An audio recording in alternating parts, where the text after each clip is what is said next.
Saidaz aka, assalomu alaykum. Va alaykum assalom. Charchamadingizmi? Kattakon rahmat. Savollarimizga javob berishga rozi bo'lganingiz uchun. Juda ko'pchilik ijtimoiy tarmoqdan sizga gepatit C haqida savol yo'llashyapti.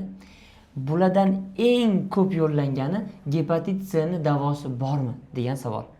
O'zi aslida gepatit C ni davosi bormi?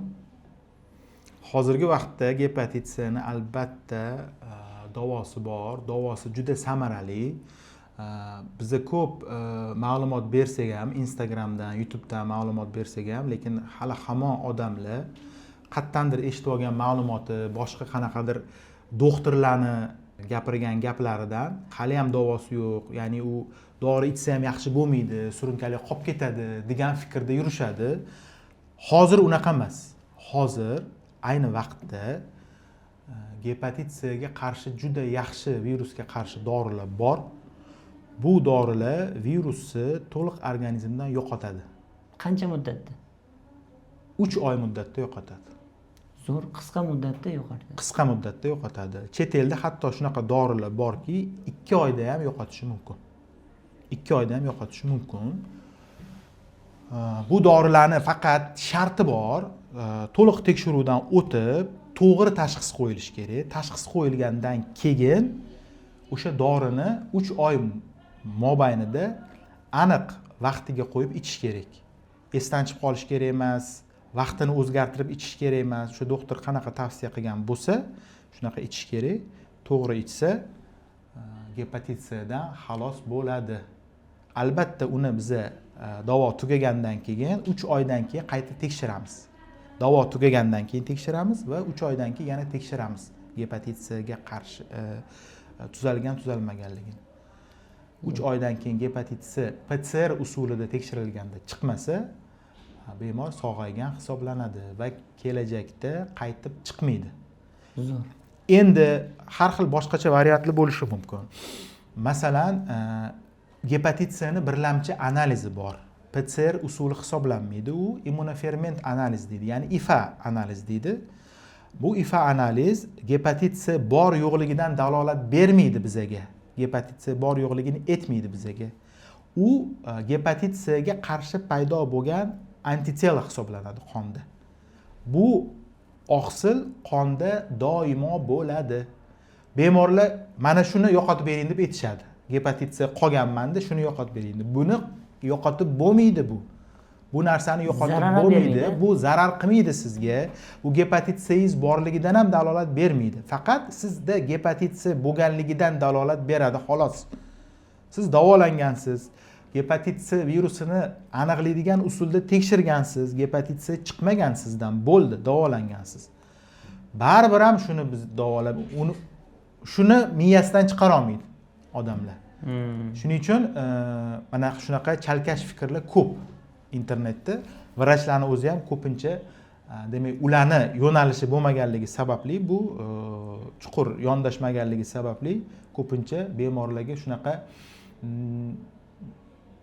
chalkash ma'lumotlar aytishligi mumkin. Shuning uchun xotirjam bo'linglar, gepatit C ni davosi bor hozirgi vaqtda. Zo'r. Siz tajribangizda bo'lganmi? Taxminan qancha bemorlarni gepatit C dan butunlay qutqargansiz? Shu gepatit C ni davolovchi vrachlar, gastroenterologlar, infeksionist vrachlar, men o'zim virusologiya ilmiy tadqiqot institutida ishlaganman. Xo'p, men 2013-yildan beri ishlagan bo'lsam, demak 12 yil ishlaganman. 10 yildan oshiq ishlaganman virusologiya institutida. Juda ko'p bemorlarni gepatit C dan davolaganmiz. Juda ko'p bemorlarni, hozir men endi sonini aniq ayta olmayman. Yuzlab, minglab hattoki, endi umumiy respublika miqyosida olsa, bir necha 10 mingdan oshiq, 30 ming bo'lishi mumkin, 50 ming bo'lishi mumkin.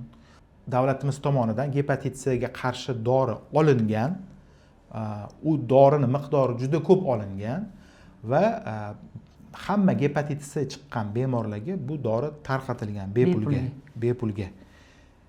Menda hozir aniq ma'lumot bo'lmaganicha aytolmayman, lekin juda katta miqdorda buni soni. Shuning uchun juda ko'plab bemorlar gepatit C dan tuzalib ketgan.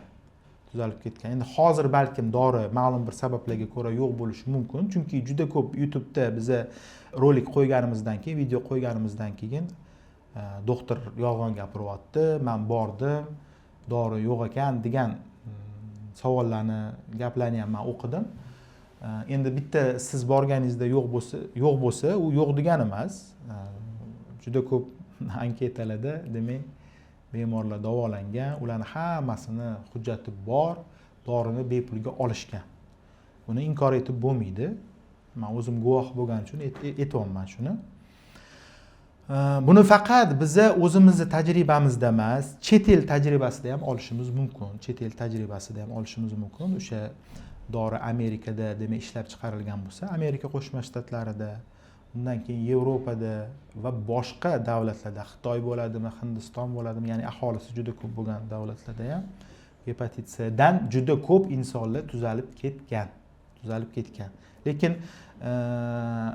baribir virus borligi, odamlar orasida tarqalishi sababli buni butkul tagiga hali yetilmagan. Chunki kasallikni butkul yo'qotish mumkin qachonki uni oldini olish mumkin bo'lsa. Ya'ni uni tarqalishini oldini olish mumkin bo'lsa. Shuning uchun biz bu yerdan ularni davolab ketaveramiz. Bu yerdan hali aniqlanmagan gepatit C bor bemorlar demak boshqa sog'lom odamlarga kasallikni yuqtiraveradi. Shunaqa kasallik shunaqa tarqayveradi. Shuning uchun biz uni tagiga yetishimiz, butkul davolab yuborishimiz sal mushkulroq hisoblanadi. Vaziyat shunaqa. Demak, hozirgi kunda Welcome klinikasida aynan gepatit C, virusli gepatit B, D barchasiga davo choralari ko'riladi. Gepatit C masalasida aniq demak davolash imkoni bor. Faqatgina ayrim holatlar bo'lishi mumkin. Bemorlar birinchi bosqich dorini ichgandan keyin, to'liq 3 oy ichib bo'lgandan keyin juda kam foiz odamlarda virusga nisbatan dorida sezgirli bo'lmaydi. Ya'ni buni ruschasiga resistentность deydi yoki o'zbekchasiga doriga chidamlilik deydi. Virus shu doriga o'lmaydi, qisqa qilib tushuntirsa, o'lmaydi. Bunaqa holatlarda boshqa mavjud doridan boshqa kuchliroq dorini tavsiya qilishimiz mumkin. O'zbekiston sharoitida bo'lmasa, unda chet eldan olib ichish mumkin. Shunaqa holatlarda biz shuni tavsiya qilamiz. Lekin bunaqa bemorlarning soni juda kam. Aksariyat 90% dan oshiq bemorlarda O'zbekistonda bor dori bilan yaxshi bo'lib ketadi. Ayrim holatlarda bemorlarimiz o'zi ham sababchi bo'lib qoladi. Ya'ni doktor gapini yaxshi eshitmaydi, chala-chulpa eshitib olib dorini noto'g'ri qabul qiladi. Biza har doim tushuntiramiz, ayrim dorilar bilan birga qo'shib ichib bo'lmaydi, chunki gepatit C ni dorisini kuchini qisqartiradigan, kuchini kesadigan dorilar bor. Shunaqa dorilar bilan ichib bo'lmaydi deb tushuntiramiz. Baribir e'tibor bermay ayrim bemorlar ichib qo'yishadi. Shunaqa holatlarda dori ta'sir qilmay qolish ehtimoli bor. Lekin bunaqa foizi juda kam. Demak, umumiy olganda aksariyat foizda davo samaradorligi juda yuqori gepatit C da. Rahmat. Endi shu joyda savol tug'ildi. Gepatit C ga davolanish, gepatit C dan davolanish qimmatga tushadimi? Dori taxminan 3 oyligi qancha summa bo'ladi? Gepatit C ga davolanish umumiy agar kasallikka nisbatan olsak, qimmat hisoblanmaydi. Chunki sog'liq har doim har qanday narsadan, moddiy narsadan qimmat hisoblanadi sog'liq. To'g'rimi? Sog'liqni yo'qotsangiz, uni qaytarish juda qiyin. Asl holiga qaytarish juda qiyin. Shuning uchun endi men oxirgi bilganimni aytaman. 1 oylik davo kursi 1,5 million, 1,800,000, umumiy o'rtacha 2 million atrofida turishi mumkin. Bu yaxshi, ya'ni O'limga olib boruvchi kasallik uchun juda arzon. Doriga nisbatan olganda yaxshi hisoblanadi. Chunki dorini ham har xili bor-da. Ya'ni o'sha men yaxshisini anaqasini aytyapman, ya'ni ta'siri bo'yicha kuchli formasini aytyapman. Samaradorligi foizi yuqorisini aytyapman. Chunki ikki xili bor O'zbekistonda. Samarasi demak 98% gacha samarasi 90-95%gacha bo'lishi mumkin dorilar bor. Ularning demak narxi farqlanadi. O'sha eng yaxshisini aytayapman. 1,5 million, 1 million 800 ming atrofida turadi. Bir oyliksa, demak 3 oy ichsa o'rtacha 6 millionga yaqin pul ketishi mumkin. 6 millionga yaqin pul ketishi mumkin. Shunaqa hol, vaziyat narxlar bo'yicha. Kattakon rahmat. Menimcha shu to'liq ma'lumot olishdi deb o'ylayman kuzatuvchilarimiz. Demak, gepatit C bo'lgan insonlar bemalol sizga murojaat qilsa, xudo xolasa kasallikdan xalos bo'lishlari mumkin.